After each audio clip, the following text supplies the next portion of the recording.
Hello and welcome to this video tutorial on inferential statistical tests used in OCR A-level psychology, and in this particular video we're going to be looking at the Wilcoxon t-test. Okay, so this is the question that we're going to be using as our worked example. Okay, so the question asks, will participants do better on tests in the morning rather than in the afternoon? I suppose face validity on that one would say that they generally do, don't they? People are a bit more alert in the morning, but that's not good enough for psychology. We need to work out whether that is statistically different or not. Okay, so to do that, we're going to use our Wilcoxon test. Okay, so why would we use a Wilcoxon test in this situation? Well, we have got ordinal data, okay, just as we had with the Mann-Whitney-U test. We have ordinal data here, also the Spearman's rank, if you think about it as well, because this data which has been generated by the participants in the morning and the afternoon can be ranked, it can be ordered in some way, yeah. We've also got a repeated measures design as well. This is the same person in the morning, so that participant one there, okay, that is the same person. Let's call him John. Okay, so John got 12.6 in the morning and he got 13.3 in the afternoon, whereas David here, 13.9 in the morning and 14.4 in the afternoon. Okay, hopefully that makes sense. Okay, it's repeated measures. We're also looking for a difference as well. So those are the three major criteria, aren't there? Criteria of a Wilcoxon t-test. All right then. So let's start as we always do then. We're going to look at an alternative hypothesis and then work out from there what we need to do with this information. Okay, so we're going to write a one-tailed alternative hypothesis in this case. Right, so that's what you've been asked to do, so we'll do that. So if you remember, a one-tailed hypothesis is alternative hypothesis is when you suggest a direction for the results. Now, we've been asked kind of at the start there that, well, there's a suggestion that people do better in the morning than the afternoon.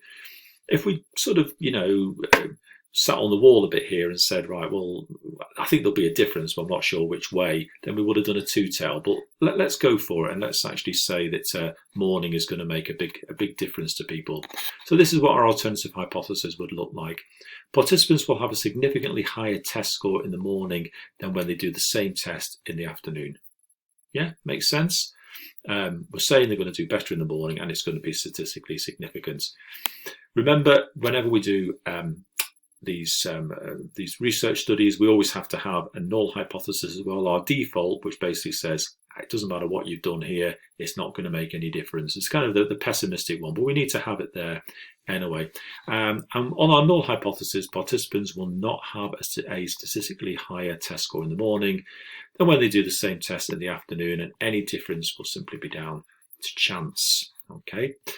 In this one, we're saying, yes, this is all going to make a difference. In this one, no. Okay, so all our statistical test is there to do is to work out whether we can actually support this claim or do we have to still support this one, actually, that there's going to be no difference.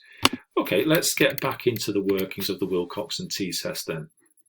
This one is relatively straightforward. There's a few little pitfalls, but nothing too difficult at all.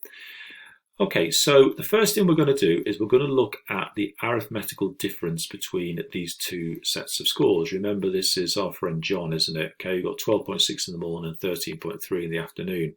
Okay, so what's the difference there? Okay, well, we're going to say it's minus 0.7 in this particular case. Okay, so he did minus 0.7 worse in the morning than he did in the afternoon. Does that make sense? You see, because we've kind of put the one-tailed in that direction towards the morning. So we're going to call those the negatives. As long as you're consistent with the way you do this, is absolutely fine. Okay, whichever way you want to do it, really. Like I say, consistency is the way to go. And then all we need to do is we need to look at the differences between these scores. Okay, now you will notice here that our friends here, I don't know, who should we call them? Greg. Okay. Has got 7.4 in the morning and 7.4 in the afternoon. So he didn't do particularly well either in the morning or the afternoon. There's obviously some other factor other than the time of day involved there. Okay, that gives a difference of 0, no difference at all. that means we need to omit Greg's data here. Okay, now that's important because that's going to make a difference to the figure for n that we get. Okay, so n, if you remember, is the number of participants. We've got 12 there altogether. Let's remove Greg from our data. Well, now we've got 11. That's going to make a big difference later. Anyway, we'll go through our differences there, and if you want to stop it, you can work those out yourself and you can see where it is that they come from. Okay, let's have a look at our ranking then. Well, remember we've done ranking before, and this is going to be our fourth column here.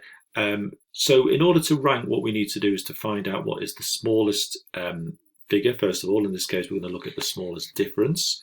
Not too bothered about the minus scores and positive scores at the moment. We'll just kind of ignore those.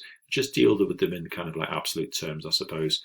So our smallest figure is going to get a ranking of 1. If we look here, 0.1 is our smallest figure. That gets ranked 1. Okay. Next figure up is going to be 0.4, minus 0.4 in this case. Doesn't matter whether it's minus or not. 0.4 is going to be second. Then when we get up to 0.5, we can see that we've got two of those. We've got a minus 0.5 and we've got another 0.5 there as well. Okay. That's going to get the ranking of 3 and 4. Okay, we're going to use those two rankings up.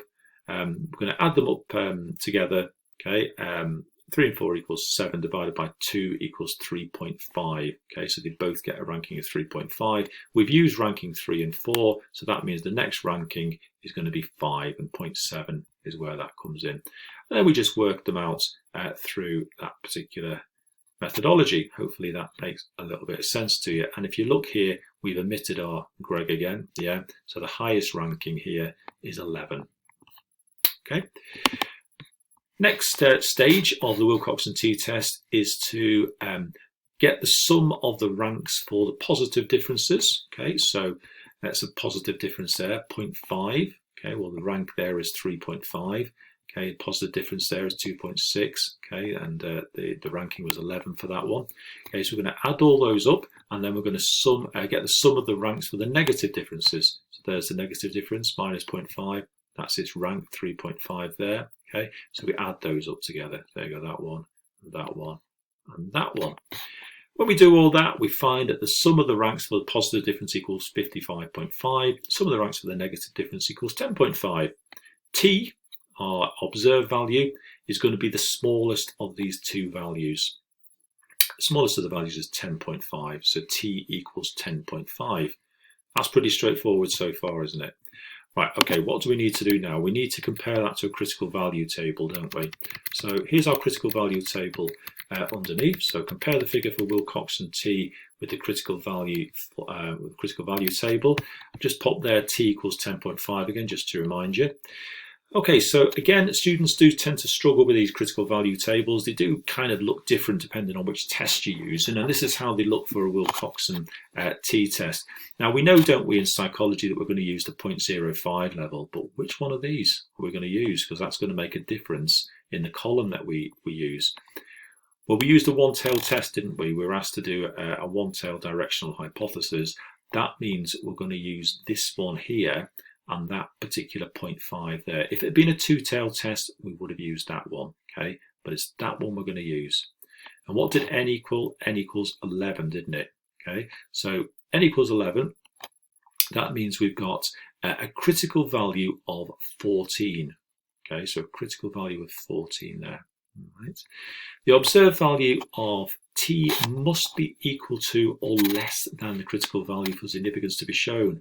Great, fantastic. T equals 10.5. That is less than 14. I think you'd all agree. Okay, so if it's 10.5, we can accept our alternative hypothesis. In other words, it looks like there is a statistically significant difference between people performing on a particular test in the morning, in the afternoon, and more critically than that, they seem to do better. They do better in the morning than the afternoon. We have proven that to be the case, or we've supported that hypothesis, certainly.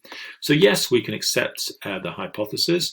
And there's our there's our significance statement at the bottom. T equals 10.5, n equals 11, p is less than 0.05. Do whiz through that again a couple of times. It's one of the more straightforward ones, Wilcoxon, but there are plenty of pitfalls on that one. Many thanks.